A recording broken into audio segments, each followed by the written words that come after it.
So, yun na nga mga Mars. After nga namin kumain, pumunta kami sa taas para maglaro si Rian at si Kuya Sean sa time zone. And then, dito, pag naglaro ka, dati may coins, so wala na po yun.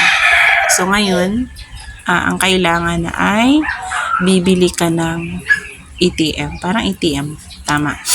So, ang ATM na yun, 250.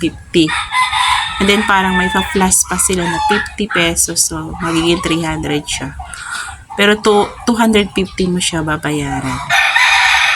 So, dati kasi, ang coins, ipapasok mo lang, pwede na. Sa ngayon, kailangan mo ng 250. So, yun yung ATM na yun, isa-swipe mo lang sa bawat gusto mong laruin.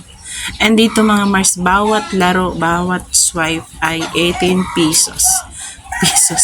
Ang bilis lang, maubos pala ng 300. Wala pa nga 30 minutes Mars, ubos na yun. And din dito, so, kailangan yung mga lalabas na ticket, iipunin mo siya. And then, pag marami na, so meron din doong machine. So, parang lahat ng ticket na yun, ipapasok ulit doon. And then, kapag naubos na ulit na pinasok mo lahat ng ticket, and then, isa-swipe mo yung ATM mo, and then magkakaroon siya ulit ng laman. Kaya lang mga Mars, hindi na pwede, yung laman na yon hindi na siya pwedeng laruin ulit.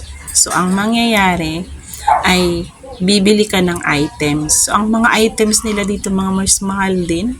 Mga $18, ganon. So, kailangan, kaya nga kami mga Mars, hindi na kami nakapaglaro kasi nagulat din kami sa ganong sistema. So, ang mga laruan nila nagkakahalaga ng $18, ganon. So, ang nabili lang yata namin kasi yung naipon namin na ticket ay nagkakahalaga ng 200 plus.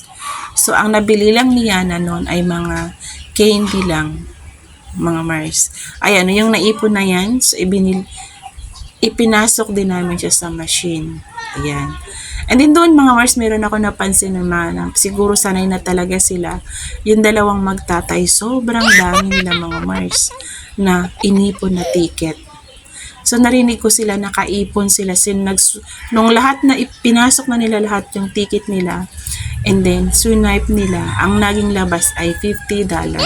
O, di ba mga Mars, nakaipon sila, pwede na silang bumili ng items. And so, naka-experience ako, paiba-iba talaga na. So, thank you for watching, papalo.